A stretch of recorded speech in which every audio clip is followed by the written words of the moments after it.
Oh, what's up, y'all? Welcome to another episode of Pierre's Panic Room, LA style. That's right, we all the way on the West Coast, man, and we have a great guest tonight like we normally have. But this is what I'm really excited, one of my homeboys. But before we get into the interview, let me read some of y'all comments, boy. Y'all are, woo! All right, this is from the Akon show. Lala says, Pierre, you doing your thing. Some of my favorite entertainers have been on your show. That's what I'm talking about. Thank you, Lala. See, I need more like this, because, you know, my crew be doing some ratchet shit up there. But Lala, shout out to you, girl. Thank you so much. Jordan X says, Pierre finally made me laugh. Really, nigga? That's what we doing? I finally made you laugh? Well, good. Good. I took it to the Akon show to make you finally laugh, nigga? Really? Ugh. All right, next one is Marie Campbell. She says, Pierre is crazy. You don't even know how crazy I am, all right? That's what it is. All right, y'all. Here we go, man. I had to hunt this guy down. I ain't had to hunt him down, but I had to call him a couple times because he's a very busy man. He's one of my homeboys. We're gonna go back to a time before he was famous. But I knew him. Oh yeah, I knew him before he was famous. Before the ladies started going crazy for him and stuff. And I learned some stuff looking at him. I started Googling him. I was like, nigga, you got too much stuff to talk about, man. We ain't gonna talk about that. We have a 4-hour show talking about all your shit you done did. But he came here. It was nice enough to come here on the show. I'm excited about having him. Give it up for the one and only Tank. Give it up. Show him that love. Come on, show him some love. Show him some love. Y'all ain't been bringing it out. There you go. That's for my whole self, damn it. That's what I'm talking about. Look at your boy. Look at your man all swole up, worked out and shit. I mean, come on, man. I gotta sell something. Okay. That's what I'm talking about, man. Songs or titties? We're gonna move damn. Okay. We'll move one of them around. I ain't mad at you. Why are you on here dressed like an agent from the Matrix? What the fuck is that going on what right it is? Because I figured you ain't about to outshine me. Damn that shit. I said, shit, Tank coming on there. I'm putting my best Sunday's best. No, I'm upset because I got silk blouses by the plenty. You got some blouses on? Come on, man. You wear some blouses? Some of the best material in the blouse is in the women's section. All right. Don't be afraid to go over there. Okay. They sharpen our section shit. That's true. You're right. You're right. I haven't had a woman blouse, but I will. You know, like Prince has it flowing. You want something that's flowing? Listen, Prince had the right idea. You throw some ruffles on the front of that thing, women will come crawling in. It's all about the women for me, so I don't give a damn. Okay. Yeah. Damn the fellas say. You know what I'm saying? Fuck them. Okay? They're gonna follow what the women do. If a woman say I like it, a man is gonna overdo it to get her attention. But boy, was you a pimp in your lifestyle, man? I was raised by pimps and preachers. Speaking of pimps, same thing. Okay, well, it's about the same. Here we go. Speaking of raised, we came up from the same area, man. From the Maryland, for those who know Maryland, okay? Yeah, from the DMV, man. And I didn't realize that you went to my high school. We'll get into that, right? You went to Crossland. Yeah, that's your high school? Hell yeah. Why didn't I know that was your high school? Man, because you was a young buck, man. I was gone by the time. Young buck. Joe Claire was too, right? Joe Claire went there. Joe Claire went to Crossland. Joe Claire went to Crossland? Yeah, he went to Crossland, man. Yeah, and y'all should be about it. He might have came right. You left. Now, before you came, because you're a little younger than us, so. But let me ask you. The person I knew was Walt Williams. Basketball player, yes. Everyone talked about Walt Williams and shit. But damn, what about me, okay? I didn't know you went to Crossland. Well, now you know. About you now. Yeah, bring my name up in the conversation. I'm going to put you on the map. Shit, okay. So let me ask you, how was your family dynamic growing up? Your mother, father in the house, sisters, brothers? What was the family dynamic looking like? I had, in one house, great-grandmother, grandmother, mother and father. Damn, okay. Cousin. Okay. Uncle Calvin. Okay. Uncle Leroy. Damn. All them and you? And Big Daddy. Big Daddy. Okay. All in one house. But duplex. But brothers and sisters? My sister, when my sister was born, I'm older, older than my sister, and my sister, yeah. God damn, what was it like? Good night, John boy. Good night, John girl. Good night, John. Like, damn. How many folks? In Milwaukee, 39th Street. Shout out to the Mill. Right.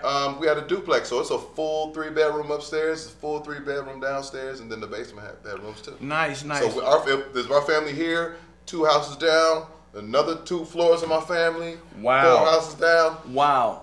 3 more floors of my family. Yeah. What started you? What made y'all go from Milwaukee to Maryland?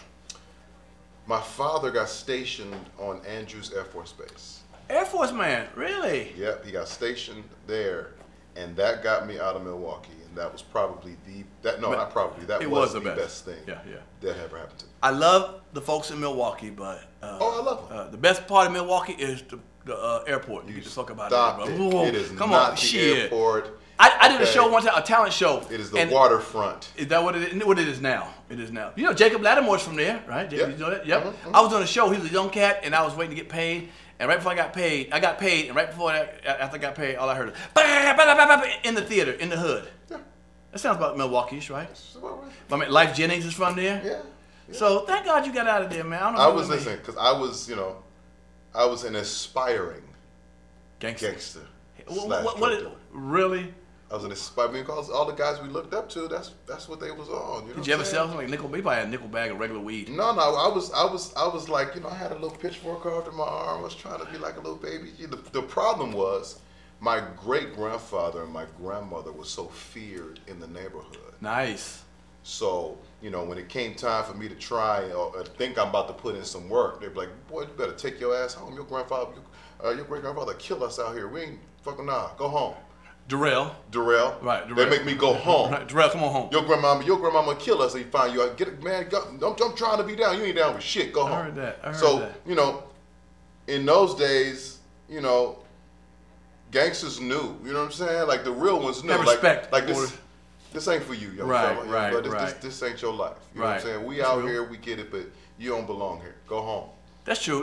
I hate to say it sounds weird to say gangsters had morals back then, but they did. There was a moral compass for that space. I mean, in a sense, when you call it honor amongst thieves, in a sense, right? But sure. There was a moral compass. I got sent home many times by gangsters. You ain't supposed to be here. Or when things was getting ready to pop off, get out of here. Wow. That type of thing. Okay. You know what I'm saying? And how old were you around that? 9, 10 years old? You doing this? Wow. So how old when you got to Maryland? How old you got stationed? The middle of my 6th grade year. 6th grade. So you went to John Henson? I went to Forestville. I went to, was it Summerfield? Is that what it's called? I don't know. So I lived in Forestville, but I don't remember that. Yeah. It was. I lived at Darrell Terrace. Darrell Terrace. Yeah. And we would walk 3 blocks and then up Longfields.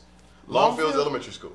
Okay, I don't remember that. I don't remember that. But cool. So you were there. Did you listen to? Since you're from the DC area, did you grow up on go-go?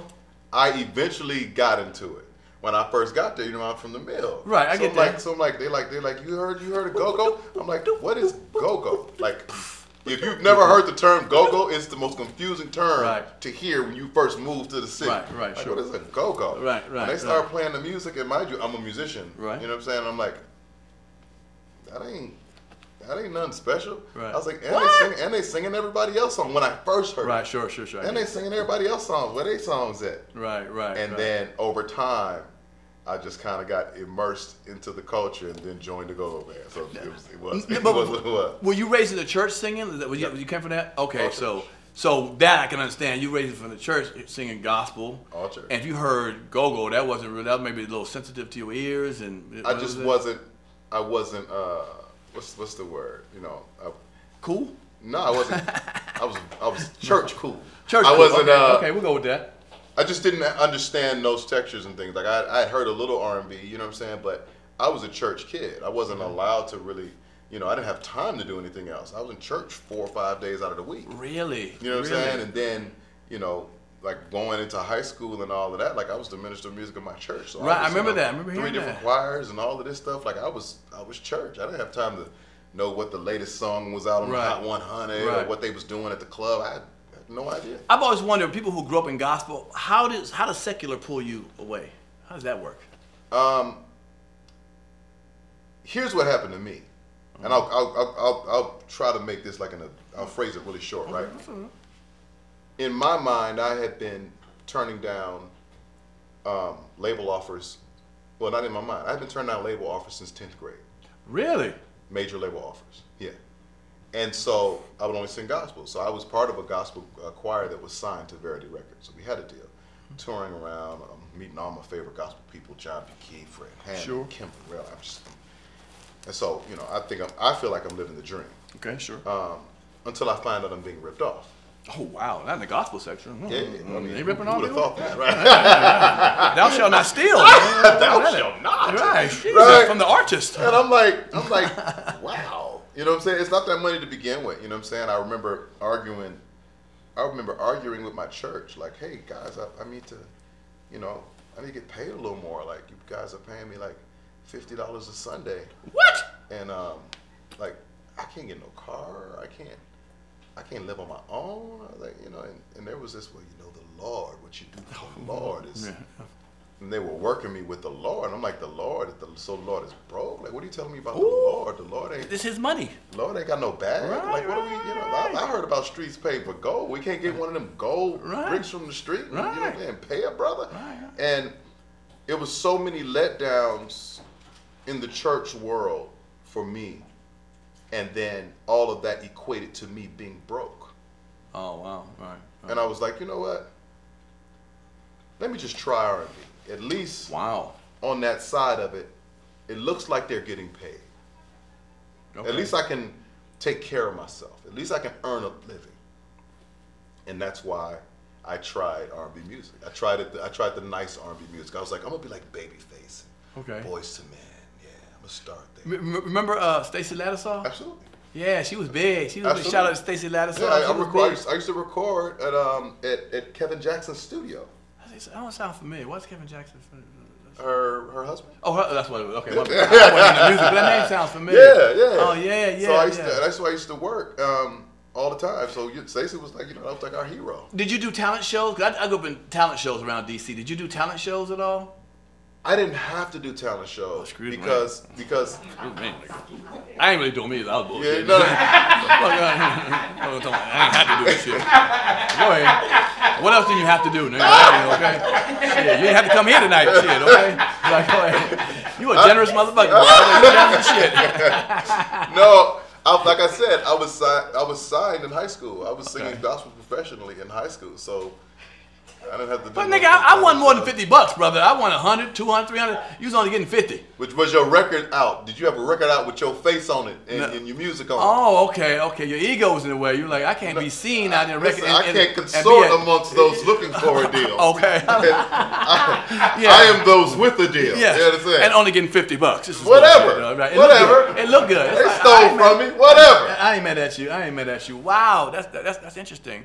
So, how was it when you started moving away from gospel with your church people around you? Were you scared to do that? There wasn't a lot of church people around me. A lot of people had walked out on me. Really? Walked away from me while I was in church. And it was because while I was in church doing the church thing, I've always been a progressive kid. So, like, my brand of R&B wasn't traditional.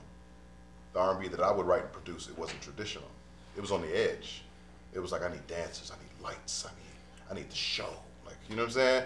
This is way before Kirk Franklin, way before all of the things that they started doing. I was already in my city doing that, trying that. Okay. Had the tracks beefed up, had the backgrounds going, had the nice. And everybody was like, everybody, church people, you mean? Yeah, they was like, that doesn't seem of God. Right. Seems like you're more trying to get away. You're trying to highlight yourself. I'm like, no, I'm not trying to highlight myself. I'm saying when they're delivering the devil's message, it's got lights, it's got pyro, it's got lasers, it's got everything. But how come when we're delivering this message, probably the most important message in the universe, it's just a man standing there with a microphone? How are we supposed to win that? How am I supposed to sway the people down at Crypto Arena to come down to First Baptist Church if all I got is a microphone? I get it, the message is good. Right. But there has to be some competitive value to where you see we doing just as good as them people over there.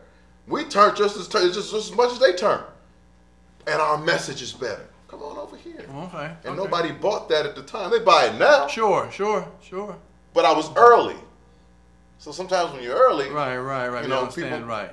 So I was there, and so that really bothered me. Right. That bothered me that the church people didn't get that. Because you produce music and you were saying you weren't doing that kind of R&B. Tell me your top 3 soul singers, not necessarily pop singers, soul singers of all time. Could you think about that? Like top 3 soul singers? Yeah, like to me, I think Sam Cooke is a soul singer to me, type of thing. Not a Princess Pop. Some of these people are more poppy. Like pop is popular. I mean, you got really dope singers in that space. I mean, I'm gonna always start off with Marvin Gaye. That's my number. Okay. Okay, really? Okay, I like that. I like that. Good choice. So many dope ones. I know. It's harder to narrow down, especially being a singer. Because people ask me, who's your top favorite comedian? Three, comedians. No, I mean, you say so, narrow down. Let me see. So Marvin Gaye's understandable. Marvin Gaye. And it's because of what? His soulful, everything. Cause I feel like when he sang some songs, you felt it, like the tears and the pain in it when he sang some of those songs. What's going on Everything. and all that kind of stuff. Yeah. He was able to do it all. He was able to make you socially conscious. Mm-hmm. He was able to make women's panties moist. Mm-hmm. Like he was able to do it all. Okay. I think I'm gonna go David Ruffin. David Ruffin? Oh yeah. Oh yeah. Okay. Temptations without David Ruffin is the Temptations looking for David. Ooh, enough space. Sheesh. Okay. You sound like Cisco when he Sheesh. Looking for David Ruffin. All right. This okay.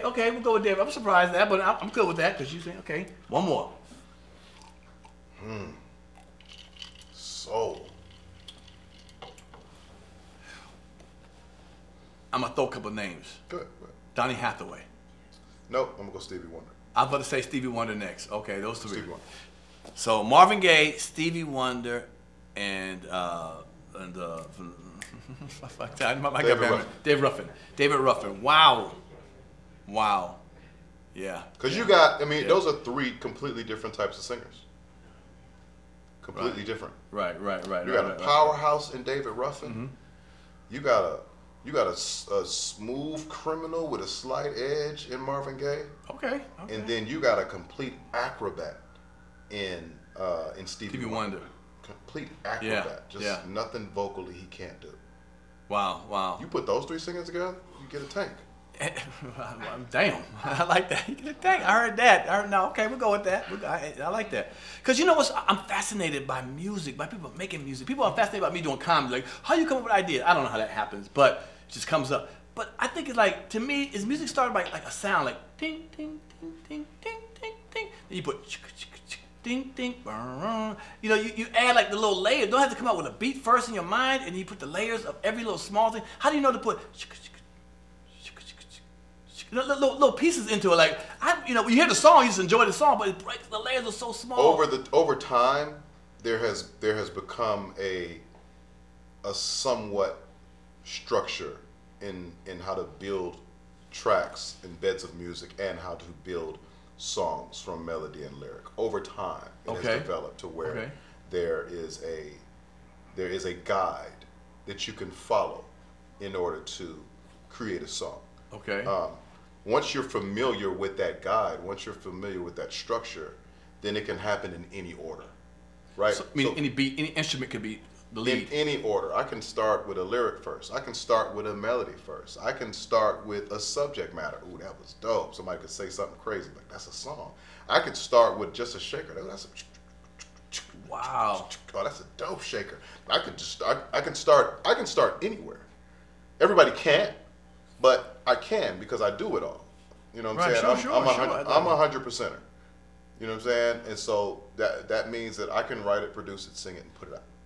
I don't need anybody else to do that. Wow. So I hear music differently than people who are maybe one-dimensional or only two-dimensional. Like I hear all of it. You know what I'm saying? So it's endless in terms of where to start. I can start anywhere. No, you can. I start looking at your stuff. I'm like, damn, people you produce it. We'll get into those in a second. But wow. Is it easier if you already heard a beat to write some lyrics to it, or is it the reverse? Once I write a Doesn't matter. It really is the same feel. Wow. Doesn't matter. I'm impressed. No, dude, because I listen to. I really listen to music, rock music. I listen to every little. I pick that up. Because because what happens is like, if you don't maybe cultivate your gift in that way, like some people's gift it's not limitless in terms of inspiration. Or even motivation for that matter. Some people need so many things to happen the right way. So many, like some people need this right here. They need these curtains up. They need this lamp. They need it. Right. They're like, I gotta find it. I gotta get it. Right. You know what I'm saying? And I never wanted to be handicapped by not having something. Right. I hear you. I wanted to be able to I wanted myself to be enough. As long as if I'm there, we're good. That's funny because that's why I don't do drugs. You know, some comedians gotta get drunk, a little high, a little weed. I don't do none of that. I want to be as natural as possible because I don't want to be relying on that. You don't want to rely on it. The danger is doing anything great while a substance is involved, because then you start to believe that it's not just you. Right. That your greatness. Part of your greatness is in the substance. Right, sure. It's in the beverage. And mentally, like you said, mentally you'll start feeling like I won't be good unless I'm doing it. You won't be good. Like, oh man, anybody got a little, you know what I'm saying? Anybody got a, little candy on them? So I'm like, I just trying to get in my mode. Like, you've seen so many greats, even when they make the biopics and stuff, of guys trying to get into their zone, and their zone involves so many other things outside of them. I never wanted to be that. Nice. No, I respect that because, without that, and you can still make it, then that's the beauty of it. Because all you weren't, not fighting against, but just age. You're just growing old. Just keep doing what it is. You can burn down every liquor store. Right. Never sell a drug, a cocaine, an ecstasy pill ever. I'll be just fine. Right. You know what's funny? I'm gonna say this was not gonna say this wasn't. Was it? Can you call this a drug? And I'm not sure, but I'm different now. But women was a thing for me. I would be late for some shows. I could be popping off something in the dressing room or something. My mind was just, I had to have that. That's not a substance. Shit. That was given by the Lord. Okay. And women were designed to be our weakness. Ooh. That is by design. That is in your nature. That is in your construct for a woman to be your weakness. Nice. So you finding yourself late or missing things or off tilt because of a woman is natural. Now you have to grow into managing it. Right. So that it doesn't cost you the bigger picture. Right, sure. But it's well within your bloodline. Okay. To be addicted to a woman. To women. I started to learn that when my testosterone level started going down. That's the only thing stopped me. They got drugs for that. Well, that's the only thing helped me. Okay, that's the only thing helped me. This is way off the subject. It popped up recently, a couple weeks ago. What did you think when you saw that Prince footage of a young Prince? Did you see that footage of him being young? I didn't watch it. I saw it, and then I was gonna get back to it. And I never got to watch it. Yeah, I felt so, and I don't know why. Like I felt like this was before anything happened to you. It was so raw and natural of a person. Now you see the manifestation of what he became. This boy, he's a little boy. Like it's a footage of you when you 7 years old or 10 years old. Like damn, this is before he became Tank. He was just a little kid having fun and stuff. Yeah, when I saw it, I was like, wow, we're seeing this boy innocent or whatever it is. He's precocious. Like pretty soon you're gonna have 1,000 people screaming and million people buying your records. Prince, Prince, whatever. And I was wondering how you feel about like just I don't know. I just asked that. To no, well, it's crazy because when you say that, it's like we didn't have, access back then. You know what I'm saying? Like the access is different now, so we're actually watching people grow up. Everybody's part of the Truman Show. If you got an Instagram or Twitter or TikTok, like you're part of the Truman Show. We're able to watch you grow up. We're able to watch you go through things, make mistakes. You're telling us firsthand today was a fucked up day. And so now it's not.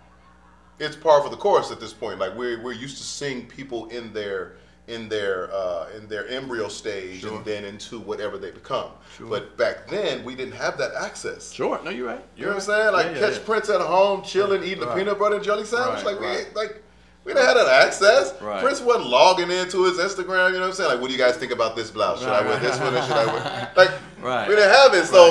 So now to see that footage, only knowing what he became, it's a gem. Okay. It's a gem. You know what I'm saying? Now, with that being said, before you became a singer and moved on, you played football in high school. Yeah. 7.8 yards of carry at Crossland High School. Yeah. Okay. I did that. Set the record from the line of scrimmage, 93 yards. That's me. That was you? Yeah. I didn't know. It didn't say Tank. It said, you had your regular name on it. Okay. Darrell Babs. That's me. Right, Darrell Babs. And I scored a touchdown and kicked the extra point. That's me. Hell no. So you always been doing everything yourself. Let someone else do some shit. You making some shit. You doing everything. Oh, give me a football player that you looked at that you wanted to be like when you were young. Bo Jackson. What do you mean? You wanted to be Bo? Okay, Bo Jackson. Bo Jackson. Okay, Bo Jackson. Bo Jackson was it. No, you should damn a two-sport player too. Did you play two sports? Or one player? I went to baseball practice. They recruited me. It was boring. Okay, right. It was the most boring thing I'd ever been a part of in my Baseball. life, and nobody told me. Wow. Nobody told me. Like, you know, my parents weren't like the sports parents that were like, you know what I'm saying, up on me like, well, how was your games? And you know what I'm saying, what you scored, what you doing? You got to make sure you practice. Like, my parents were working to try and put food on the table, make sure we had clothes. You know what I'm saying? So it was that. So, you know, I didn't know that I should be playing baseball. Right. You know what I'm saying? I didn't know that, you know, you're probably not going to grow no taller than, you know, 5'10". Okay. So, you know, you might need to look into some other sports options. You know what I'm saying? Like, I didn't know how much money they was making playing baseball. If somebody had told me, you'd have stayed a little longer. What? I'd have stayed a little bit longer. I'd have hung out. I feel you. Well, Tank ain't do bad. Tank can sing. No, Tank ain't too bad. Right. He ain't do too bad. Come on now. Bling, bling, blang, blang. Okay. So let me ask you. Okay, so we're gonna move forward. Right before I met you, so you met Genuine. How'd you meet Genuine? When I started doing R&B. Okay. I got signed to some guys out of DC called Big Dog Records, Jerry Vines and Cliff Jones. Okay. And they had a relationship with the Hankersons, who were managing Genuine at the time, Timberland, and they had Aaliyah on the label. And so they called them to recruit them to put the band and all the backline together for the tour for Genuine and Aaliyah. Okay. So, you know, I'm working at, I don't know if you know Old Town Trolley. No, man. So Old Town Trolley, like they do the tours of DC. It's a trolley. Really? Okay. And I was selling tickets for the tours of DC. Trolley, let's get that trolley, get that trolley. Exactly. DC. Like, come on down, you want to see DC in a way you've never seen it before. I've got tickets. I've got the excitement you need to see DC in a way that will change your life. That was me. Right, okay. In front of Union Station. Hell no, really? Absolutely. That's in between that and church. Right. So, you know, this was my second attempt at a 9-to-5. Wasn't really that good. Right. I'd had this job for maybe like 2 months, 2.5 months, and I got a call. Said, listen, we were working on my music or what have you, trying to figure it out. Had a couple deals that kind of fell through. And he was like, you going on tour with Genuine? I was like, what? He was like, yeah, we're gonna put you on tour with Genuine. At that time, Pony was my favorite song. Okay. When I first heard Pony, I hated it. And then by the 6th time, it was my favorite song. Okay, wow. I made everybody shut up. Shut up, Pony's on. Relax. Okay. Right? So I'm like, I'm going to tour with Genuine. Oh, this is going to be crazy. It's gonna be... So I called, it's 2 of my other guys that are going with me. I was like, y'all, let's get to the studio. We rehearsing Genuine's whole album. It was like, bro, the tour don't start for like a month. I don't give a fuck. There you go. We are going to know everything. We're going to know this album from top to bottom. And we went and learned that album from top to bottom. Nice. And I left choir rehearsal, jumped on a plane, flew to LA, and we get in rehearsal, and Genuine walks in, he introduces himself, hey Phil, how you doing? And he gets behind the mic, and I think he you know, just rehearsing, getting your sound. Sure. I am your man, right? And then we like, only when you're lonely. Right. Damn. Right. Oh, y'all know that? Right. Like y'all with that? No, he just started running off songs. We knew everything. Like he was like, oh shit, I got the best background singers the whole tour. Right. It's gonna be crazy, right? And so he's like, I'm telling Aaliyah, I'm killing everybody. So, cut to a few days later, he's like, I told Aaliyah she might stop by. Aaliyah comes walking in. Wow. Full Aaliyah, hair, glasses, Tommy Hilfiger, right, sure. The Aaliyah walked in. Right, sure. And we're like, oh my God. And like, Genuine, hey, let's do this. He wants to show off. So we get into it, start singing, going crazy. And when we done, you know, he's like, come on, man, introduce y'all to Aaliyah. So we go meet Aaliyah. She's like, oh my God, you are so dope. I was like, thank you so much. I love it. She's like, well, like, where are you from? I was like, I'm from DC. He's like, what do you do? Like, I don't know. It's like she was asking me like a million questions. Sure. And I was confused because I was like, I thought I was supposed to be asking her a million questions, and she was asking me a million questions. I was just, you know, I was gone. I was in heaven, right? And so, like a week later, she fired 2 of her background singers and hired me. Yeah. So you know, I'm the star background singer. Right, I'm running from Genuine gig, running back, change clothes to get back on stage with Aaliyah. You know what I'm saying? I got 2 laminates. You understand what I'm saying? Right, I got laminates. That's you major. know the power of them laminates. Come on now. You know. Come on now. I just been paying child support behind one. Hey, but no. Hey, them laminates in '97. What? Come on. Wee. So that's how it all kicked off. So I got called in to host the Budweiser Superfest of 1997. It was Drew Hill, Genuine, Aaliyah, Kid Capri, Mary J, Bone Thugs and Harmony. So Kid Capri, that's right. Yeah, he DJ'd for Aaliyah.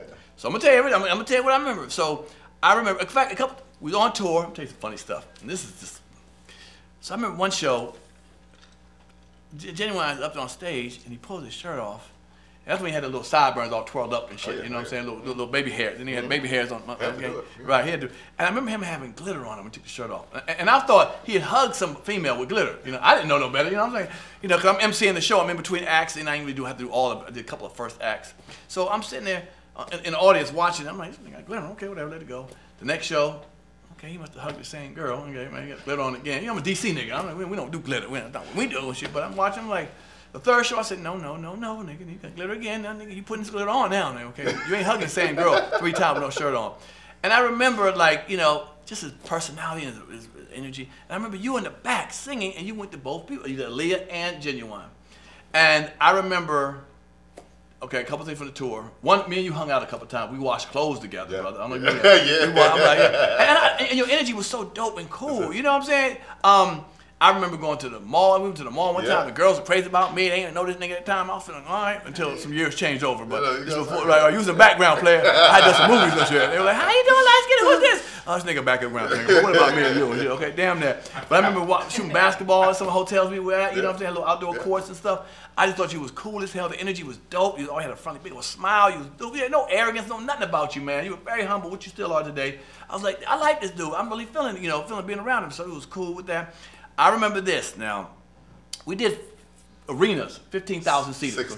Okay, big ass arenas. 60 arenas. And I remember Aaliyah would do a couple songs. I didn't know her that well. I just met her at the time. And then she would leave, and then Kid Capri would DJ a little bit, and then she would come back and sing again. Yeah. Now, I'm gonna say this. You talk to me about. I don't know how this works. I felt like she didn't have a strong enough voice for that big room, for that big place, and people started. Remember, this was before she be really big.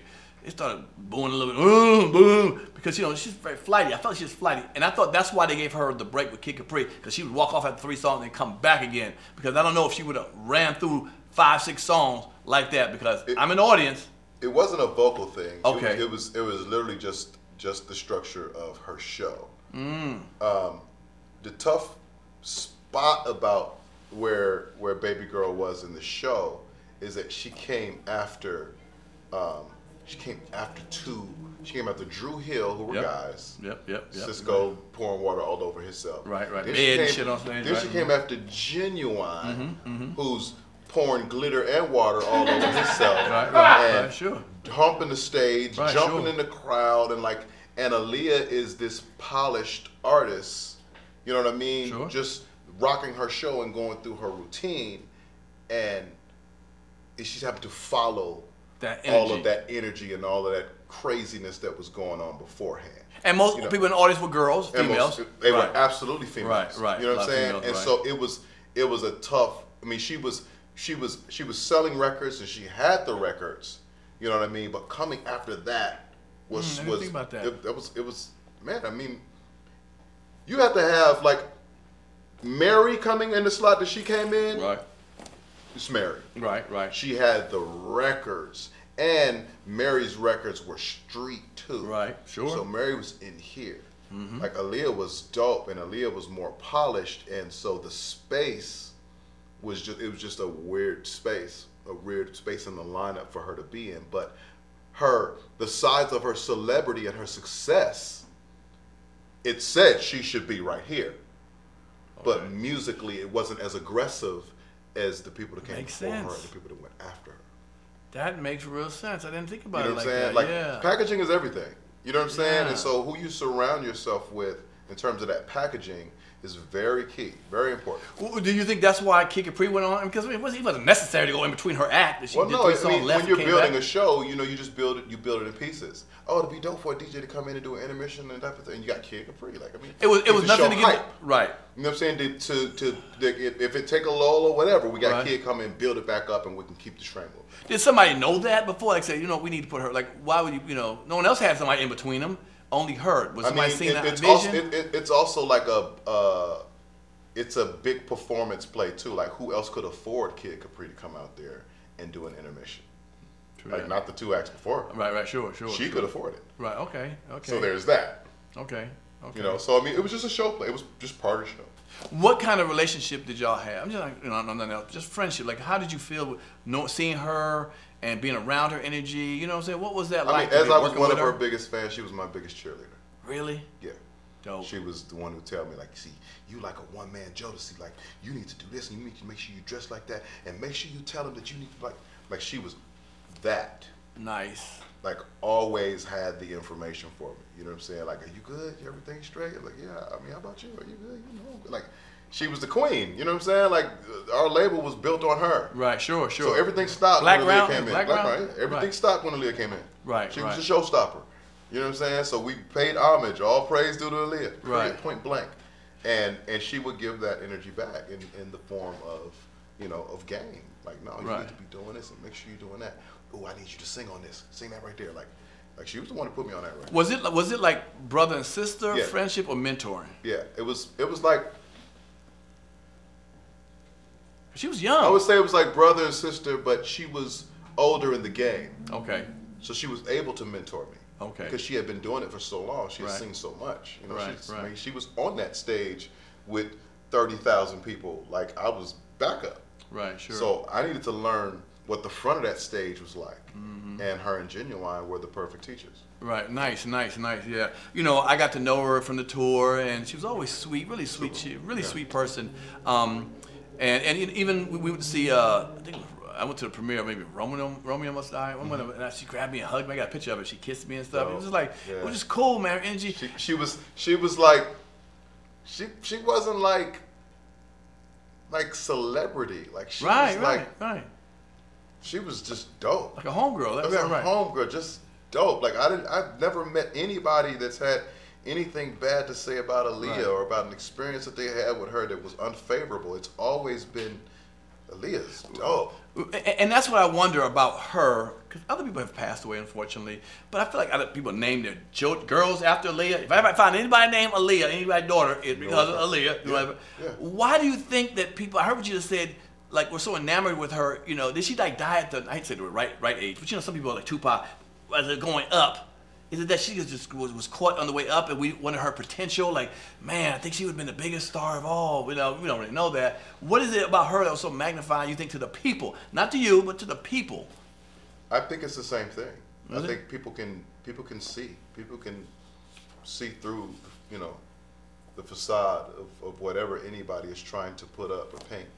And what they saw in Aaliyah was just organic and real, and they could see it, they could feel it. Right. I mean? And it was infectious. Right. I think what you said, she was a big star, but didn't act like it. And there's a way to be like they have this quote unquote thing, being a star, you be standoffish and you don't want nobody to have so much access to you. Right. Like, she was protected, of course, but when it came time to actually engage, like, she wasn't she wasn't scared. She wasn't scared of nobody. She wasn't. What's happening? Right. Exactly. What's your name? What you doing? What you do here? Right. Like, she was that person. You know what I'm saying? Right. Oh, right. How long you been doing that? Like, that's rare. That's where I learned that from. Okay. Like engage. There's nothing wrong with engaging. It doesn't dim your light. There you go. To shine some light on somebody else. To share a conversation with somebody who may not be in the same position that you're in. Sure. It doesn't do that, and people love that about her. They love that they could feel like they could chill on the porch with Aaliyah. Right. That's real. You know what I'm saying? Like, they could just, chill out. Aaliyah was on the porch. We was just chilling, talking shit.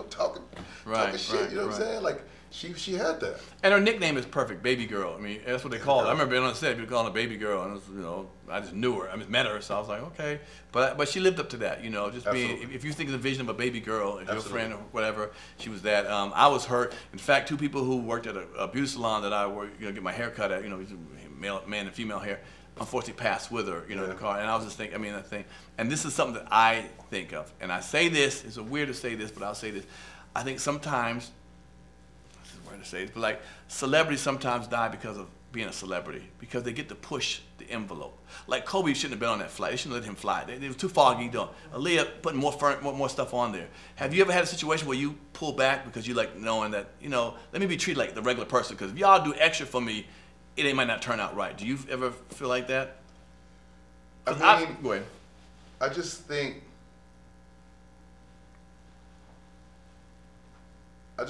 when it comes to time or your time, it's hard to fight it.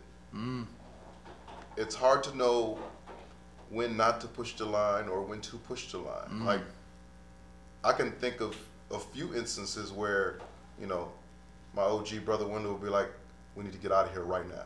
I'm like, nah, I'm good. I'm partying, man. Let me chill. You know, and I would be safe that night. Nothing would happen. He would feel it, but everything would kind of go cool. Yeah. And then I remember a night in Memphis when he says, we need to get out of here. They've lost control of this whole club. We need to leave. I said, all right, let's go. Right. I don't want to leave, but I said, let's go. And I leave. And 7 minutes later, where I'm standing, a guy gets shot in the face. See? Yeah. So, was it your time? Wasn't your time? Right. You don't know. Okay. You know, it's we can't measure that line. Right. You know what I mean? And it's not celebrity. It's not anything. It's just time. Yeah. Well, yeah, you have a point. But I just feel like, to me, you know, I don't want anything to people push something for me that might endanger me because it's me. Like, now let him go. It's Pierre. Let him go. No, nigga, this boat's rocking, brother. We ain't going. Listen, you got to know the things that you're capable of, right? You know what I'm saying? If you know you can't, you know you're not that great of a swimmer, you know, you better throw that lifeguard on. Okay, there you go. Okay. Throw that life vest on. Like, right. Makes sense. Don't play with it. You know what I'm saying? Like, okay. you don't want to learn to swim in the ocean. You want to learn how to swim. You want to be in 3 feet. You know what I'm saying? Just hold me up, dog. Hold me up. Like, I can stand up if it ain't working right. But when you talk about, you know, something like, you know, like a plane, like, you know, you're like, oh man, it's a few extra 4 bags. It'll be fine. See. And in normal circumstances, I'll tell you, in normal circumstances, it will be fine. But when it's time, it's not. No, yeah. So, you know. Okay. Well, we miss her, and she was a sweetheart. Absolutely. Just talked about some. How did your life change, man? I was so excited for you when I Deserve came out. Yeah. I mean, it went. I went this Tank. Mr. Tank, damn near. Okay, I was like, hell no. So what was it like, man, to have that? Because was it number 1? It was. Close to it. No, it was number 3. Number 3, that's huge. Number 2, number 3. Your first single in the big chart though. Right. And it was like, I had always told Genuine, I was like, I'm never leaving you, ever. Okay. I'm singing backgrounds and not parody backs forever. Right. He's like, nah, dog, I'm telling you, when it's your name, dog, I'm telling you, dog, it's gonna be way different, dog. You're gonna love it. I was like, I'm not gonna love it. I don't want to leave. Right. I was so excited about being his background singer and being his wingman. Right, sure. You know what I'm saying? I loved it. Right. And when my first single came out, Freaky, it didn't. Don't worry about it. I remember that song. Yeah, don't worry about it. Don't worry about it. Didn't do well. It was almost the beginning and the end. The beginning and the end. All at the same damn time. But then Maybe I Deserve came out, and it started picking up. Picking up. And the clubs went from a couple hundred people to 800 people. 1,000. To 1,000. I'm like, what is going on? And the women were just like, what do you want? Right. Like, what do you? The questions they only used to ask Genuine. Okay. They were asking me now. I was around. I was privy to some of that. I mean, and the money that I used to watch Genuine count. Okay. Stacks and stacks. I started. Mother broke out you some coins and shit. I started getting for being back. I started getting some of that money and things started being free and I was like, oh wow, Genuine was right. Right. I started singing my name on the marquee. And my guys that were singing background with me, they were from the DMV too, and they'd be like, "Just look at you, They call me Boot Leezy, TZ Boot Leezy, right? Okay. Because somebody was bootlegging my album down in New Orleans, and so they called me Boot Leezy. Anyway, right. So it was like, Boot Leezy, you up on the marquee? It's sold out. It was like it's still the craziest feeling. Of course. You know what I'm saying? Change your whole lifestyle. Because you can buy what you want, get what you want. Shit. I remember writing Maybe I Deserve, doing the track and all that stuff in my mama's unfinished basement with my little, double tier stand, my keyboard, my MPC right here, and then the mixer board sitting on top of my mama's old dresser, and just a little seat. And I remember making it and letting the guys hear, like, what y'all think about that? He was like, that's cool. That's a cool song. Let's go hoop, man. All right, let's go hoop. Right. And that was the end of it. It wasn't like, I'm going to put this out next week. You know what I'm saying? Oh, you had that feeling when you play? You didn't feel like No, it's going to be a hit? there was no, it wasn't like that. I had a deal, but, you know, they were kind of sleeping on me, sitting on me. All right. And, you know, you just don't know, you don't really know how these things work. So Sure. I wrote a song, cool song. I liked it. All right, let's go hoop. That was the most of it. And then years later, when I tried to sell to Dave Hollister, what? it's supposed to be his song. Dave. Check was a day late. What? The check was a Look day how the late. Lord worked. Look how he worked. The work, okay. And they called me and Snooze said, your news. Listen, if you sell Dave Hollister that song, we're gonna come and kill you. And I was like, I don't understand. Like, why would you want to kill me if we? Right. It's a hit. I could just make another song. We're gonna kill you. Right. Okay. All right. Well, okay. But you gonna tell them because they cut me, that we'll deal with them. Oh wow. It's okay. And maybe I deserve to back my song.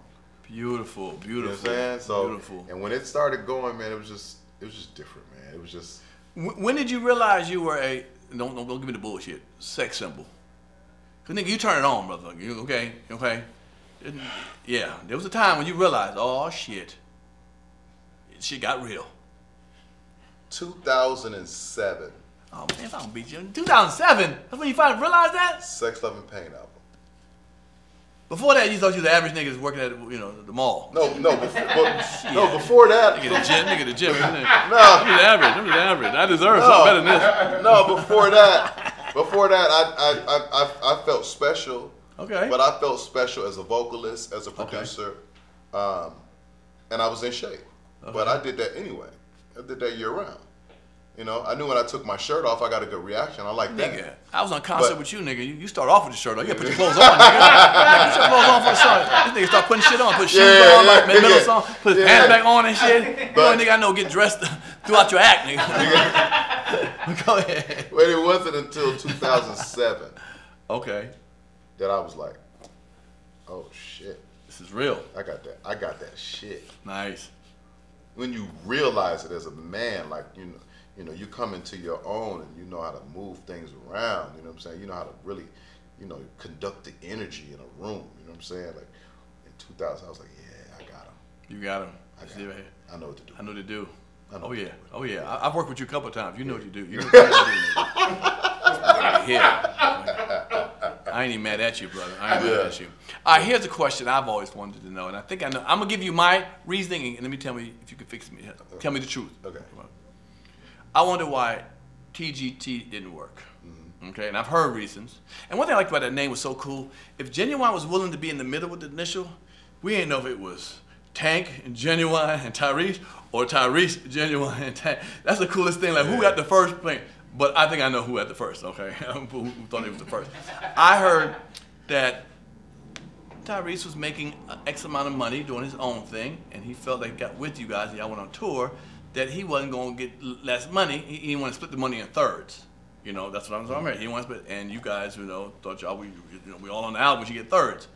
And I talked to a friend of mine, and I had a little problem with one of my homeboys who knows it, because Raphael Sadiq kind of goes through that with Tony Turner. If he goes out with them, they only go, let's say, I'm making a number up, they get $75,000, that'd be $25,000 a piece. But if you go separately, he'd get, let's say, $50,000, Raphael. So it's like, damn, I go with y'all, I get less money. But I believe if you work on an album together, what's wrong with going out, and we call Favorite Nation, for those who don't know, everybody gets split and say, to go out, we're friends. Because if you all do a little bit of music, we can come back solo and be same crowd. So I heard it was because y'all wanted the same money as Tyrese. No, that's not what we didn't come back together. Okay. It was, we did agree to pay him more on the first tour. And I agree because I just want to get the shit done. Sure. Hell yeah, it was a beautiful project. Because I'm not just counting tour money. I'm counting the overall. Record sales, all I produced and wrote a lot of the album. Like, I'm whatever. That's right. You want more? But us not coming back together was because we said when we do it a second time, we would split it all evenly. Okay. And Ty at a certain point was reneging on that. Right. And it started to become the headache that G just wasn't up for. He was like, bro, you know I'm a peaceful guy, man. Sure, sure, I know. Go on the road, do my thing, come home, enjoy my football game, my Dallas Cowboys, and my boxing and bowling, my bowling alley. Like I got, like the process of making the first TGT album was so tedious. Trying to get everybody together at one time. It was a hell of a process, and so, you know, looking back on that, it was stressful for the record label. It was like y'all gonna do this again?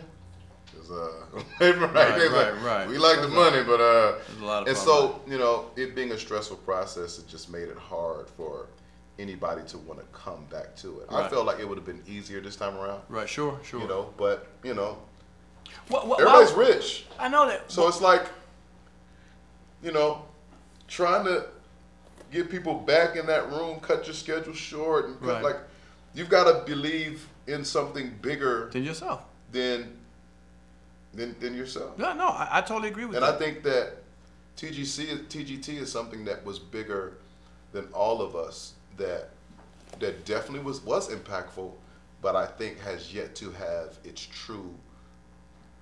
truest impact. I think the second one would have been the one. I think was it a little bit hurtful because you come together with people you think you're going to jail. You obviously knew each other. It wasn't strangers and shit. You say let's come right. You come together and then you say like, what the hell? Why are you acting like this? We friends getting this thing together. And I'd be hurt if my friend did that. Like, I thought we were boys. Why are you doing this? Yeah, in the initial yes, because you know you feel like if you're friends, things should operate a certain kind of way. Like, we boys. Right. Like, and I know business, but come on now. But everybody doesn't feel that. Like some people feel like, yes, we are friends, but when it comes to business, like I have an operating procedure, and regardless of whether you're my friend or not, this is my operating procedure. And no, I don't agree with it, but it's not a right or a wrong. It's theirs. And so we as the guys who operate differently just have to decide if we're gonna rock with it or not.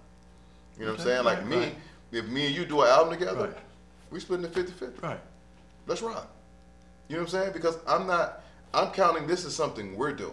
Everything I do outside of that, it's me. I'm gonna get that. Right. That's how I feel. So while we together, let's rock. But you know, I'm never gonna negotiate against you. I'll negotiate for you. Right. But as my friend, I'll never go negotiate against you. I like that. And so, but everybody doesn't feel that way. They don't, and it doesn't mean that they don't like you or care for you. They just position themselves from a business standpoint to always desire the upper hand. And you didn't have any idea that it was going to go down like that? No. Obviously you didn't. No. Wow. And I agree, because you know it's funny, some people hang out, we do a little fun here and there, but you get ready to take some business, then all of a sudden somebody starts to act different, like, whoa, I didn't even know you thought like that, dude. Listen, and then you got to know how to structure your friendships. Right. Like, that's my boy. We are not doing no business together. You know what No, I'm saying?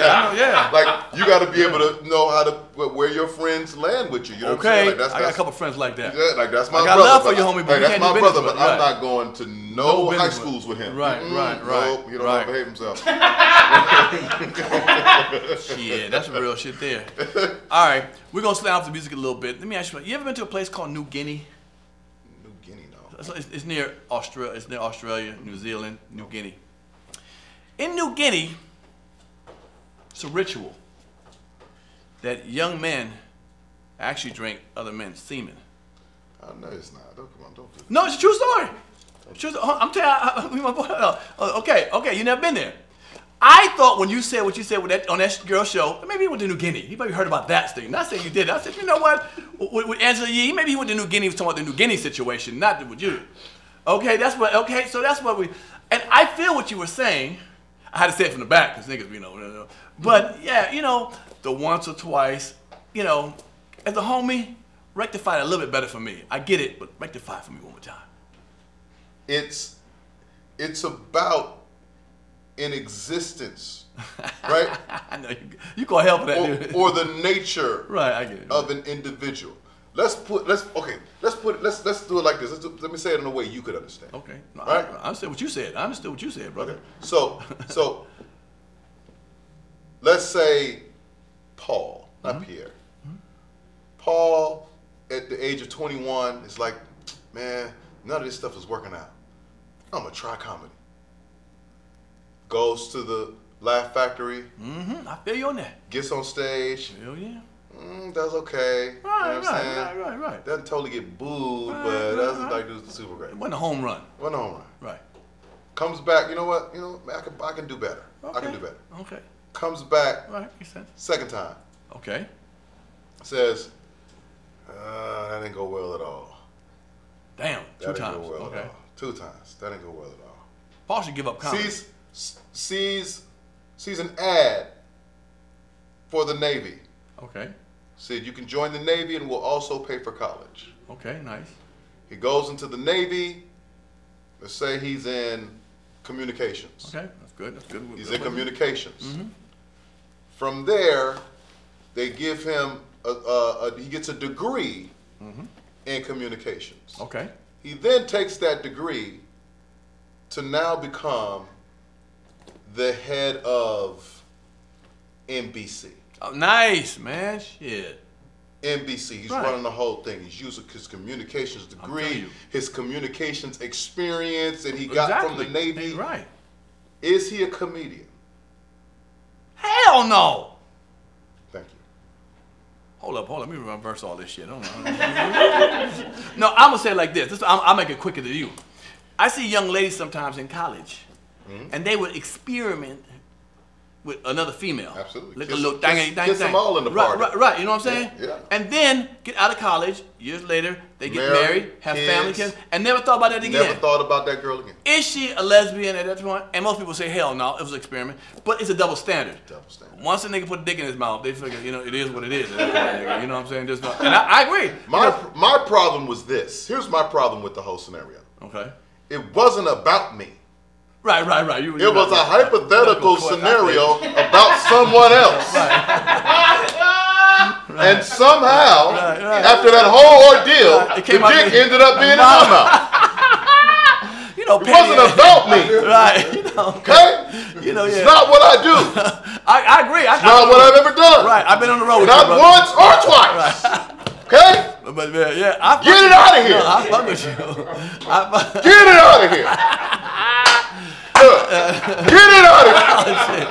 I feel you on that. No. But suckers be like, "New one fuck yo." I felt what you. I get what you say. They just didn't feel like being smart at the time, right? There you go. And the joke is better than understanding the truth. Come on, brother. Come on. It's like we're in a social media space where they don't care what the truth is. Right. What is more entertaining? What was more entertaining was thinking that Tank is gay and he might have sucked a dick. Right. That was more entertaining. No, you're right. Than anything else. That makes sense. And so they said that's what we're going to roll with and push with. Right. And it's fine. Yeah, you know Listen, what? you can't. I'm not like you can't. You can't. I know who I am. Exactly. Come on now. Without a. So it didn't bother me. Well, good. I'm glad it didn't bother. First of all, I've been on the road with this brother. I've seen him years and years ago. Ain't no gayness around this brother, so it is what it is. Just because, and even we in Hollywood communicate with gay people, agents, lawyers. I have gay friends. Of course, I do too. So, but they know where the line is. Listen. Well, it's behind me. They don't know about behind it. Pause. Yeah. You gonna put it? Okay. Anyway, Stupid. don't cross that one. Okay. It's just a thing where, and then also there's for some reason in our black community where we make gay a really negative bad thing. Yes, man. Negative thing, and it's so not cool. Right? No, I'm cool. down. And, I dig it. I'm the guy who I just did gay pride in Dallas. Mm-hmm. You know what I'm saying? My guy Brian hit me like, "We got a hosting for you, man. Right. One of our prizes, man. Send the bag. I'm on the way." There you go. It's goofy. It's goofy to keep saying that. I love all the people who love me. There you go. They listen to my music. They buy tickets to my shows. They help me feed my family. Like, what are we talking about? Right. No. Come on now. Come on, bro. I got gay fans and stuff.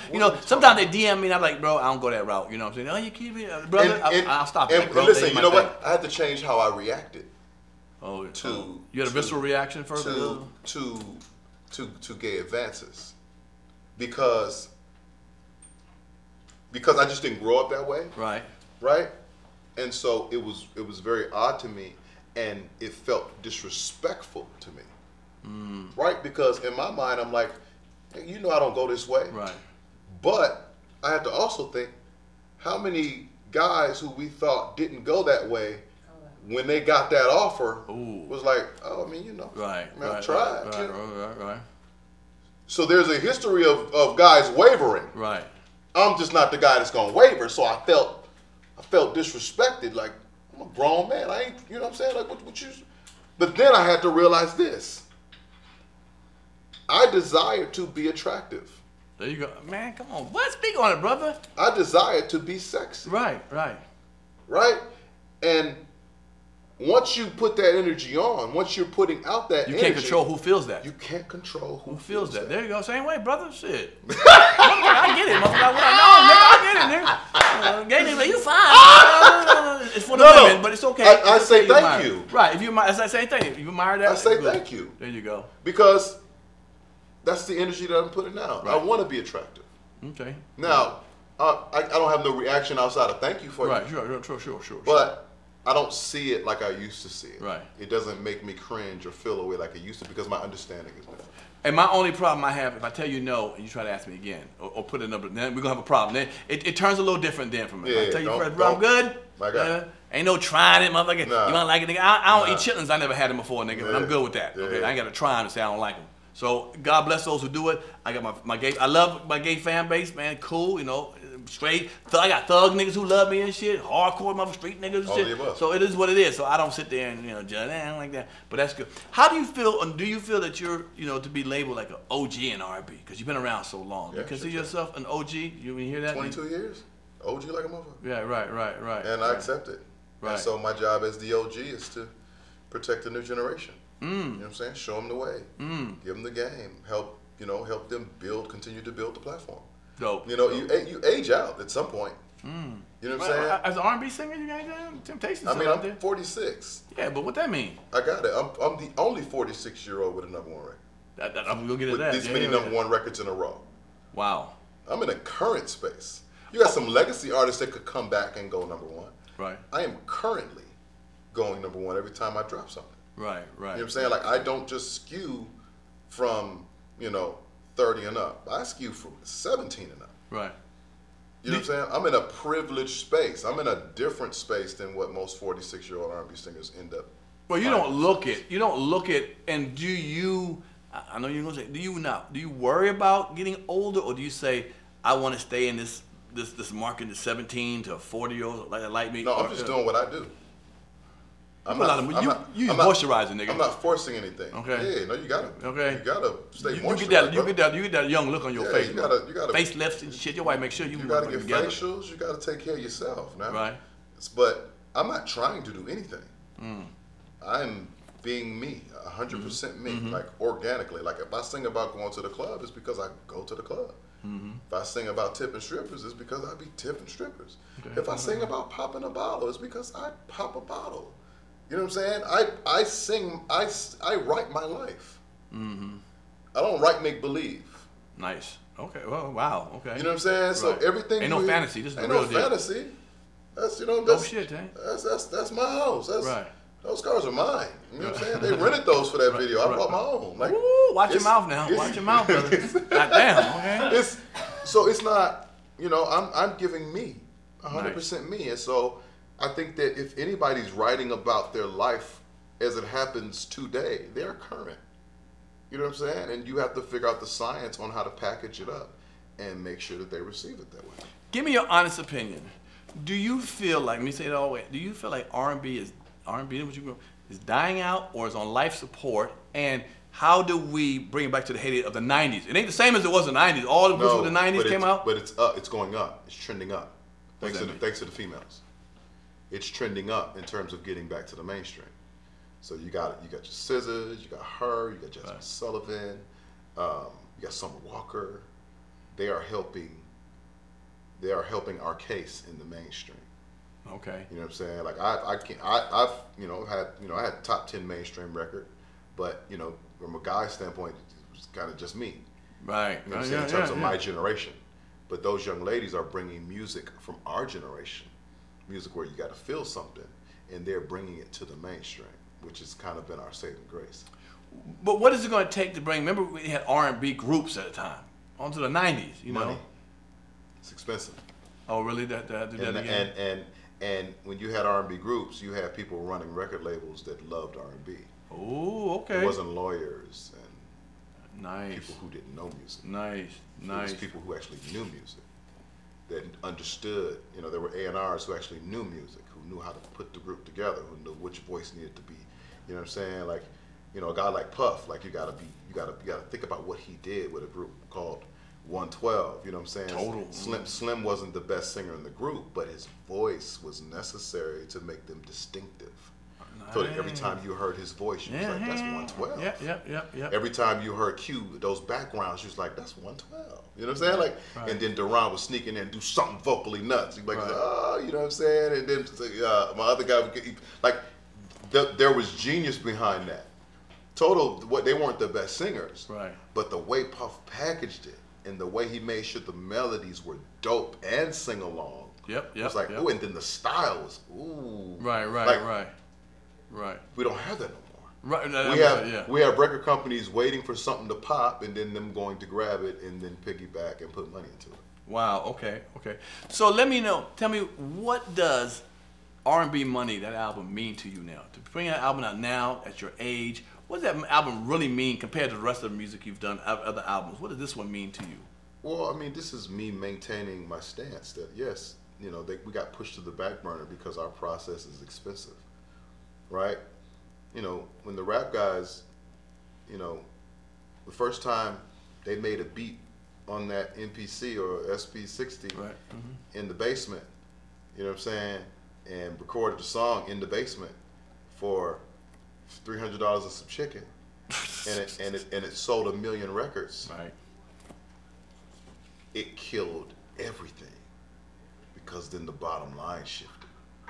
It was like we used to have to spend 1.5 on these R&B guys to get out the gate. Before we got out the gate, to get something quality. We just sold 1 million records with some music that was made in the basement. Yeah.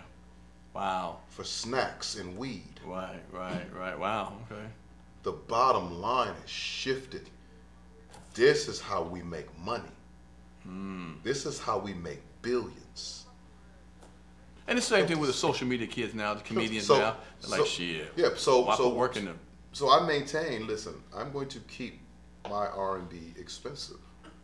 I'm going to keep my life experience in my R&B. I'm going to keep my sonic, my chord structure, all of these things. It's going to be expensive, whether you like it or not. Wow. You know what I'm saying? And I'm gonna label it that R&B money. Right. I'm gonna make it sexy like that. I'm gonna throw some diamonds on it. You know what I'm saying? Some nice rides. You know what I'm saying? Right. Those stacks of cash, some good-looking babes, all of that. All that. Okay, yeah. Well, you worked it. You put your work in. So R&B money for me is just a summary of how I've lived my R&B life. I've lived it expensive. No, and to put an album like that, a lot of brothers who came up with you, they can't afford to put an album out or not putting music out now. I'm torn with some of them and stuff, and God bless them. Can't even get a record deal. And yours was it #1 on the Urban Adult Contemporary or something? It did really well. I'm sorry, I don't remember. No, it just dropped. You talking about the R&B Money album? Yeah, the album. I mean, no, that don't drop till June. It's not out. Oh, it's not out? No. I gotta fire my fucking research people, man. Talk to them. Bastard. It's on the way. So Can't Let It Show just went #1. Okay. I Deserve just went #1. We're about to drop the 3rd single, and then the album drops. So now, that's probably what it is. Okay, the album ain't out yet, but yeah. But the singles are doing well. Yeah. A lot of #1. Damn. Yeah. And are you cool sliding under urban, adult contemporary adult? Well, it's not adult contemporary anymore. It's R&B radio. That's what they call it. Yeah, because now the algorithm is changing. So a few years back, a song called "When We" came out. Okay. And completely changed it. Shook up the foundation of what urban AC radio is supposed to sound like. Okay. And so when I put that song out, and everybody was like, well, who's going to play it? I was like, Everybody's gonna play it. Right. Damn. It was like cocky like that. I love it. It's like a, but it's like a mainstream song. But it's like I said, just send it to them. Nice. Just send it to them. Let them do that. Yeah. And the shout out to Cardiac, and I wrote it in a way that I was like, who doesn't love to have sex? Who doesn't love to at one point just fuck? Well, yeah, that's true. Yeah, ain't no wrong fucking. Yeah. You know what I'm saying? Yeah, just yeah, like I like to fuck. You know get in there and break a real sweat. Woo-wee! Get that hump in the back. Real sweat. Maybe catch a cramp a little bit. I feel right now. Yeah. Like really get in there and get some work in. And everybody loves to do that. That's not adult contemporary or mainstream. It's universal. And that shook them up. So we shouldn't label music. Just it'd be music. We got to separate it somehow. Damn. Okay. Now with this album, when it comes out, you're going on tour. Yeah. Right. Last tour. Now I'm not going to ask you this question. I'm going to ask another question. I'm going to start off with this one. So we know about the infamous slap on stage, with Will Smith and all that, and I know how you feel about it. I think I've heard you talk about it. You know what I'm saying? What's the crazy thing that happened to you on stage? Did somebody walk up on you before on stage, or pull on you, or yank on you, or what? I ain't never been able to get that close to me. But, okay. You know, women have grabbed the young Johnson. You know what I'm saying? Yeah, I feel you on that. Yeah. Sometimes you can stand there long enough and let them. Let put two hands on it. Let them pay. Yeah, you can pay them. Right. There's that. Like right. I don't have the horror stories like everybody else. I sell love. Right, you know there you go. So that's the most you're gonna get out. Have you ever had a guy be jealous because his girl liking you so much? They say something to you and shit. Because I've even had that as a comic. He don't say nothing to me, but guys will look. You know what I'm saying? Like you'll see the girl trying to get a picture, but right. Yeah, that's why you feel like. You know what I'm saying? That's true. Yeah, and so you got to know how to stay out of people's business. Right. You know what I'm saying? Like if you see them having their moment, like that's their thing. Yeah. Yep. That's true. I ain't got to do with that. You know let me tell you sucker ass niggas out there that do this shit. I hate when a girl will say something like, "That's a comedian." They be like, "I don't give a fuck who that nigga is." That's whack, nigga. I hear you. It's whack. It's energy that's ridiculous, bro. Have to do that. Are you secure with your woman, man? If you said to an R&B artist or me or whoever, a woman, your woman sees somebody, it's okay, brother. The fuck are you insecure, you monkey ass nigga? Nigga, they, everybody's trying to protect theirs and their. That ain't how you protect it, man. That's not how you protect it. Well, you can't tell a man how to protect. Man, fuck you. Yeah, fuck you, man. If I'm out with my woman and she see you and she's like, "Oh my gosh, Tank," I'm like, "Yeah, go holler at the nigga. Or take a picture with him. I'm cool." Cause I puts it down. But that's not the only reason why. You have a confidence because you understand what this is. You're on the other side of it, so you don't have a true. Like, you know what I'm saying? You don't look at it through the same lens as everybody else. The guy with his girl who, maybe let's say he's a postal worker, a successful postal worker, but you are on billboards, on TV, you know what I'm saying? So you're in his girl's mind already, all the time. She's already laughed at your jokes. She's already, had moments with you by herself. Like, she's already, you know what I'm saying? He has to consider all of that. Like, you know what I'm saying? You watching this nigga stand up special while I'm at work, like, like what's going on? You know what I'm saying? Like, and then when she sees you, she's like, "Oh my God, you're so funny." When it's the last time she told him, "Oh my God, you're so funny." Probably never told him he was funny, and he thinks he's funny. Right, that's you know what I'm saying? But she don't ever laugh. She laugh at you. You know what I'm saying? I'm gonna tell you a crazy thing. I don't know. This probably happened to you too. You don't know about it, maybe. I've had girls tell me that their boyfriend loved me, liked me. He's like, "That nigga funny as shit." And the girl said, "Oh, I know him. I used to date him." Man, fuck that nigga. Cut that shit off every time you come on. Now she can't watch me no more. A dude that liked who I was as a comic, now he knows that me and her was friends or whatever, and now she can't watch it no more. Want to turn it off on something. That's lame, man. You just my fan. You can't label it like that. You can't tell people how to protect what's theirs. I do it all the time. That's what I do, man. Shit, fuck them, man. You feel like that, man. Let me give you a big congratulations on your American Music Award nomination for Best Male Artist. The iHeart? Yeah, wasn't that? Oh, that's what it was? iHeart, no, it wasn't American Music? No. It was iHeart? All right, let me stop that one time. Let me congratulate you on your iHeart Best Male Singer nomination. Yeah. But you didn't win. You lost to the Weeknd? I don't know who I lost to this year. And it's my second one. Okay. I don't think it was the Weeknd. I think it was Silk Sonic. Was it? Okay, I thought someone said the Weeknd. No, it was Jasmine Sullivan. It was best R&B something. It was I think Artist, just artist. Yeah. Oh, I thought you were like, when after I heard you lost to a male artist, and it was Weekend. I'm like, he doesn't sing. Y'all don't sing the same kind of music, man. But they don't know how to group R&B artists. They don't know how to. They don't know. Again, this is not music people doing this. Lawyers and agents and get shit who don't know no better. Okay. Well, let me tell you what I'm proud about too, and I didn't realize this. I looked you up, brother. I got to pull this out of the list. You have produced a hell of a lot of people. I didn't realize that, brother. I didn't know. I knew you was talented, but nigga, from Crossland? Yeah, Okay, yeah, you came out. Cavalier. Let me name some people. Aaliyah, Beyonce, Dave Hollister, Fantasia, Kelly Rowland, Genuine, Jamie Foxx, Pitbull, my nigga. You doing you fucking with Pitbull in the studio? Monica. Are these true? Before I kill somebody in my research thing. You're good. Good. Yeah, Okay, I'm about to say, good. damn it. I didn't know that. To me, have anybody ever said you and Jamie Foxx sound alike? All the time. Even when I was in high school, they would say. Oh, really? Yeah. When I hear something, I'm like, that Tango Jamie, when he was putting out music and so forth. Let me ask you a question. When you're in the studio producing somebody, do you have any rules or pet peeves that you like, man, I don't do this or don't do that when you come in working with me? No. You really? Nope. You're cool with almost everything? Drinking, eating, smoking? I'm trying to figure out what they need. Okay. Like, because like when an artist comes in to work with me, you know, I'm a tailor. Okay. Like, I'm making the suit, and I'm making the suit specifically for you. So I need to know all of your measurements. I need to know. Nice.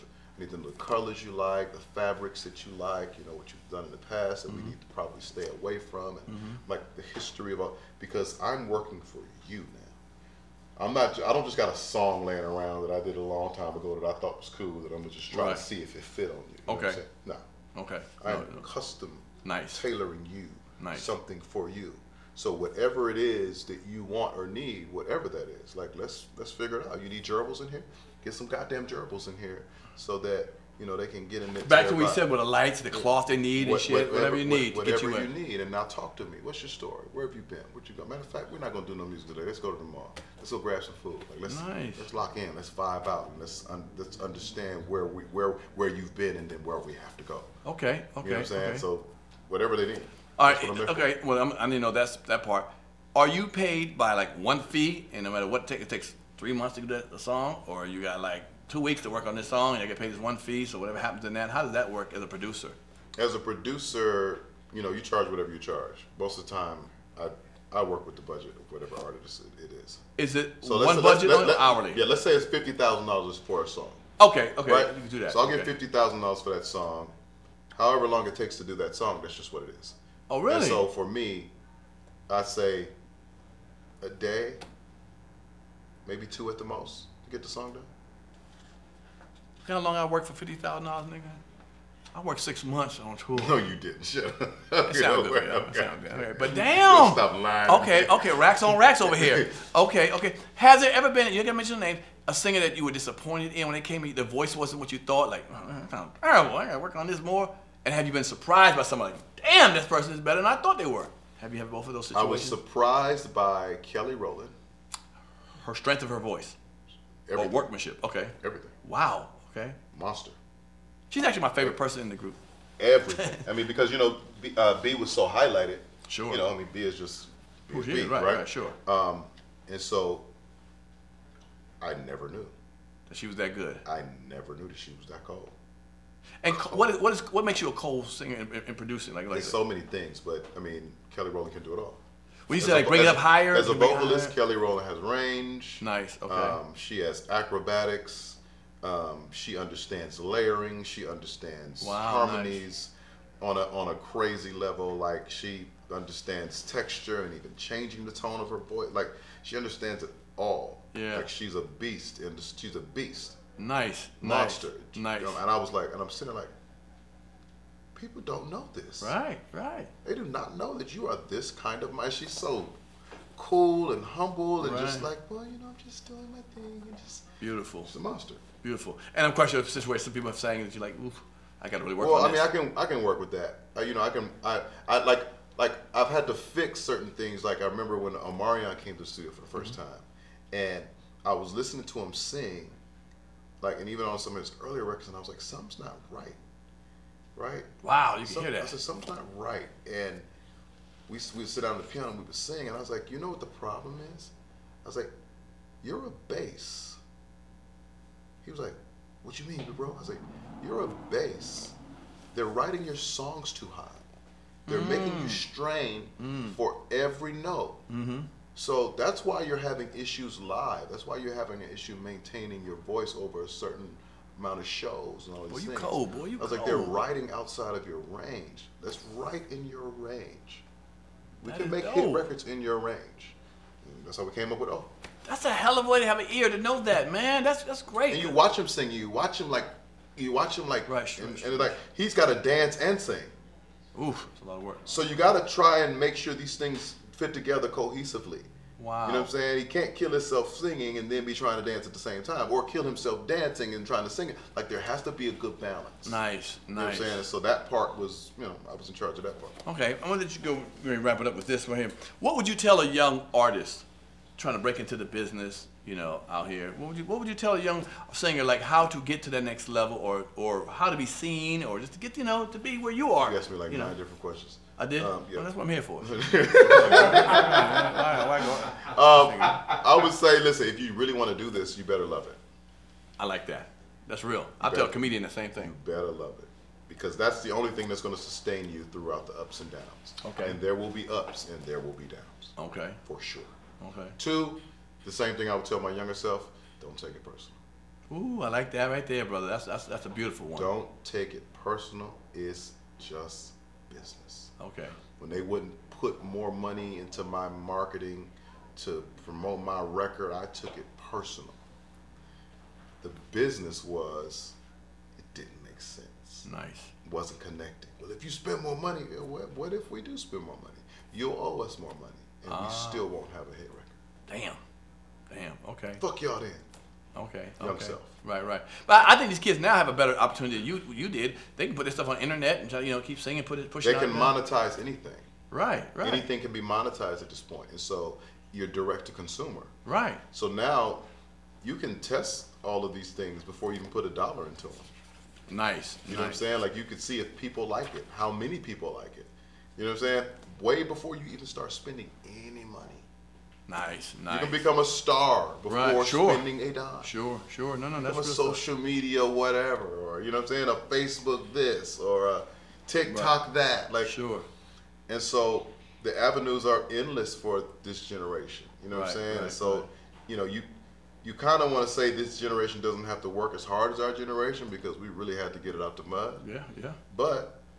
But now it's an even playing field because everybody has the same action at the TikTok, at the Instagram, at the Facebook, at the whatever. Right. So who's going to really dedicate themselves to being better and being different? Nice. Who's going to put the time in now that this space is available? Okay. I like that. Well, before we get you out of here, man, we like to do a little thing. Have a little fun with you, man. I got a thing I call spin a wheel. We have a wheel up on here. You have a wheel? Yeah, we have a wheel. A Wheel of fortune. You got a wheel. Okay. Ain't no fortune in here, but it's a wheel. Okay. You're fortunate to be here. Okay, how about that? Let's go with that. And it has a couple of little different things on it, man, that I like to let people know. So, like, we have a celebrity crush call. So, as an actor, I'll let you, see pick out a celebrity crush you may have, or just come up with a good actress or actress. And you have to hit that. Or if it lands on one got to go, either face, teeth, or booty, which, that you can live without. Who would you change places with and why? Biggest lie you ever told. How you lost your virginity. What you got something on your chest you need to get up off your chest if it lands on that. A big secret you may have. So we want you to spin the wheel. Come on, give him a roll clap. Give Merlin a spin, see where it lands. See what we're gonna do with this. Come on, see what we're gonna do with this. There you go. No. What that look like? Hold on, what that? Who would you change places with? Is that what it is? Or did it? Hey! It moved over. It moved over to one gotta go. The face, the teeth, or the booty. So whatever you say, you can live without that. I mean, being that's still gonna be the worst. Like they don't have, or it's just not the best thing about them. No, in fact, it's terrible. And you ain't fixing it. The booty flat, like she's been laying on the floor all her life. Or her face jacked up, look like my cameraman face right there. I'm a female right there with a mustache and all. Damn it. Right. Or the teeth missing and dangling and stuff. So you got one gotta go. Either teeth, you can do without. The booty you can do without. Or the face you can do without, man. What would Tank, what would Tank go? Because there's women out there looking too that's missing some of that shit. One of them, okay, a couple of those. I'm gonna let the cheeks go, man. You take a flat booty? I take a flat booty. What? The concave booty ain't no. You got the face got to be. I'm a leg man anyway. Right. Ooh, you know what I'm saying? As long as that monkey right, we're gonna be fine. We're gonna be all right. But I need a little junk in the trunk though. Them back shots is totally different. I mean, listen, if ain't no junk back there, it's gonna be a tough night for him. You know, it's a tough night. Cause ain't no pushing back. Ain't got a lot of gait. Right. Ain't nothing holding it back. Ain't nothing holding it back. Woo, it sound like y'all shooting dice that more. All right, well, okay, there it is, ladies. You know, he ain't much of the, the booty can go. For me, man, let me think about. I'll say a movie. I would probably say, ooh. You're gonna say the booty. No, face. You're not gonna say that. I'm gonna say it, brother. You're not gonna say that. All right. Well, I thought I was gonna say it. Maybe you know me better than I know. I would take. She has some nice teeth. The face could look like my cameraman. I can deal with that. But that body and banging, boom, bop, nigga, what? You can't. That's what you say. Because black men be like, black men see ugly women that weren't that attractive socially. Be like, you walk by and they see that booty, that little waist, that round booty, like, damn. You ain't one of them dudes? No. All right, one thing we do on this show right here is a thing called IG creeping. And my crew goes through your IG, your history of your IG. Man. Yes, that part. And we go in there and we pull up something. And you got to explain what was going through your situation at the time. All right, you ready for it? All right, here we go. This is the first picture. What do you think about this right here? What? Okay, was you with the Dave Ruffin outfit right there? Was that right? I didn't see that. That's what was happening right there. That was drip right there? That's drip. That's a Mary drip. Head to toe. Those are millionaire glasses by Louis Vuitton. Okay, I feel that one. Of course, the cross diamond earrings. You know what I'm saying? I see that. Okay, the gospel. The shape up Barber by Blood. Killed it. You understand what I'm saying? I mean, it's just drip. It's drip. It's Kansas City. Did somebody make that for you, that outfit? No. I got that off the mannequin. Yeah. Straight out of Mary. Yeah, give me the whole thing. Yes, okay, right in the center of the mall. Those are diamonds around my friend, I got an outfit for you, my friend. My friend, come on over. The diamond look good. You the tank guy, the singer. Me, man. That's no me. No, know you. And that's official America. Okay. Well, there it is. Right. Okay. I get what it is. You look like a star on stage. So I'm going to the diamonds and you bedazzled the damn outfit too, nigga. Damn, you killed it. It came bedazzled out the store. Wait, the bedazzler, brother. Out the store. Okay. I fucks with the bedazzler. To this day. All right. That's one kind of outfit you can't wear but so many cities now. Okay. No. That's the city you got worn in. I can break the pieces up now. Wow. Coordinate and hook up. Okay. That's your old. All right. We got another picture for you. We see what you're working with on this, man. So what we doing here, man? Is this what we talking about? Trying to look like you 17 still and shit? No, this is just called being in shape. I was my guy Phil Heath, 7-time Mr. Olympia. Okay. Those are his products. You know what I'm saying? Oh, okay. Those are weights, right? Those are supplements. Oh, supplements. Okay. And that was me fresh out the gym. As you can see, it probably was chest day. You see the chest sectionals. You on that juice? I see you on that juice. You on that juice. So this ain't no drug testing in the army. Ain't no drug testing in the army. I ain't mad at you, player. Shit. Damn right. That's funny. Looking like a mountain lion right there. I ain't mad at you, brother. It's aggressive. All right, we got another one for you. What else we got? Boom. What else we got? What would that look about, brother? Come on, man. That was a come on, man. Bullshit. Come on, y'all. Is that what it is? That was me giving them that face. They might have been on me that day on Twitter or something. Really? Come on, y'all stop with this bullshit. I like that. Y'all know better than that. I like that. I think we have one more for you. One more. You got one more for you? Get one more. Now what we doing? Michael B. Jordan workout kid? What's happening here, man? Listen. I taught Michael B. Jordan. That's not Michael B. I taught Michael B. You taught Michael B. My son. That's my guy. You know what I'm saying? Okay. That's me and my brother Gaines. Who's currently got me in the best shape of my life. All right, which one is you? The right and the one on the right? He's on the left, I'm on the right. Okay, all right. We're at Flex Gym. Shout out to Flex Gym in the Valley. Nice. And we getting it in. Man, that's what I'm talking about, boy. Okay, pull-ups. Well, damn, I was trying to get your IG creep and find some silly shit, but you banged it out, brother. Damn. Yeah, I deleted all that. Oh, is that what it is? Well, we should went back about 4 or 5 years. All right, what we do here is we have a swag bag that has African American products. All the stuff in there is from African American, people trying to come up with stuff. So ain't no other site give you out gifts. You come and you talk and you move on. No sir. So get out, look at that, see what it is, see what it works like, what it look like. There's a special gift in there made just for you.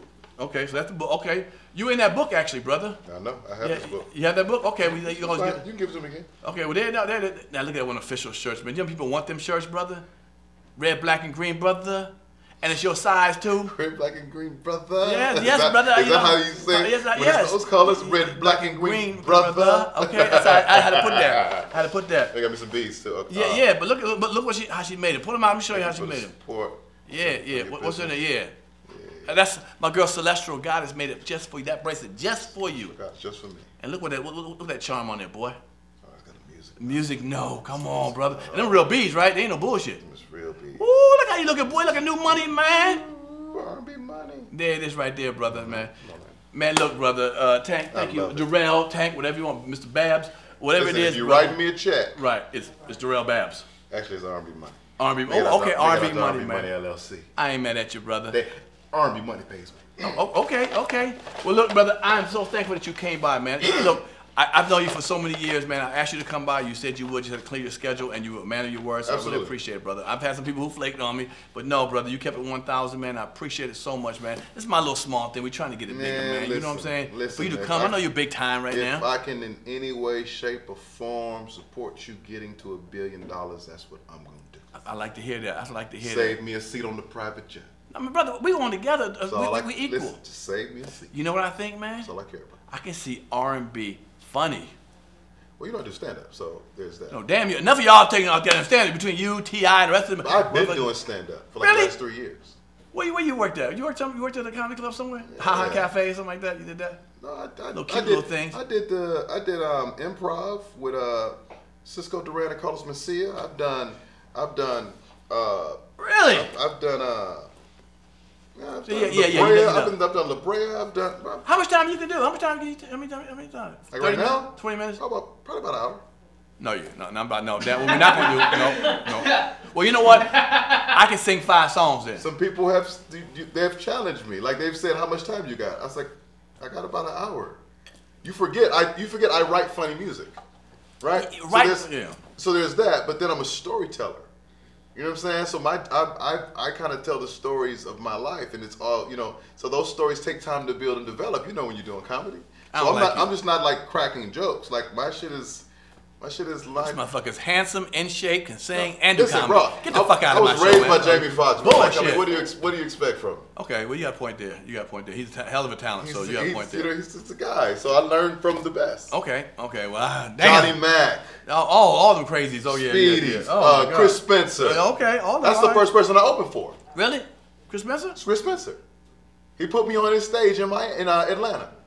I can't wait to see you do stand-up comedy. No, because I want you to be successful. I ain't a hater. I want to see you do well. As a professional comic, as you are. Yes, I am. You should be skeptical. Okay, good. You should be like I'll believe it when I see it. Okay. You should be that way. Okay. And it's up to me to make you believe it.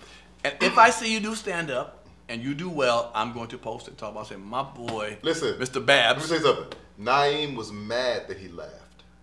Damn, man. He was mad. He tweeted. That nigga mad. He mad about He's always mad. Yeah, always mad. He tweeted. He said, Tank is doing stand-up, and I'm upset because I laughed. Wow. That's dope, though, dude. That's dope. He was, to me, he was the guy that I had to impress out of everybody. Yeah. Because he's like this. He's seen it all, and Yep. Even when he do his own comedy, he don't laugh. Yeah. So for me, he was the bar for me to get a reaction from him. Like when I was first going up, like he would send me hella bubbles of notes and don't do this and get away from that. And this part was weak, and I took all of those notes, all of them, and ran with them. What you think about that? Okay, all right, okay. And what do you think about what I did? You're like a student. You're like a student of this shit. Absolutely. Do you do comedy when you're doing your tour sometime? When you sing a song? You do? Just break in a little joke. At the end of my show, I do like 10 minutes of comedy. I'll tell you somebody who's funny when I open up for Kim. K-E-M. Okay.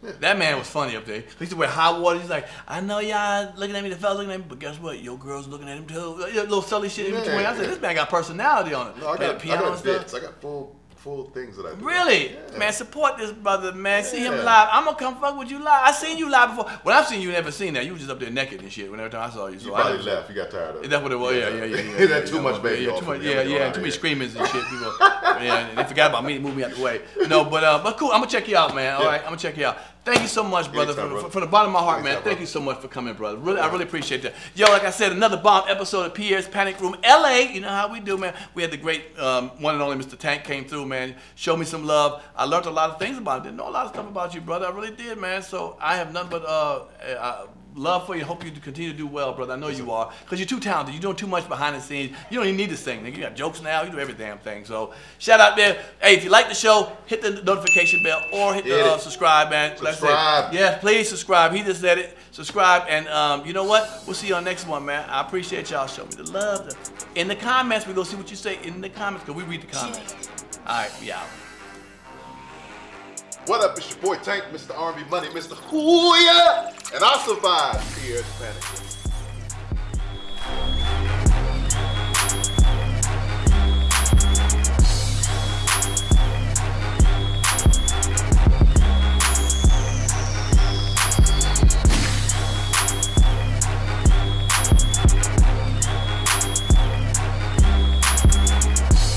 What up, it's your boy Tank, and listen, make sure you subscribe, hit the notification for my brother Pierre's Panic Room.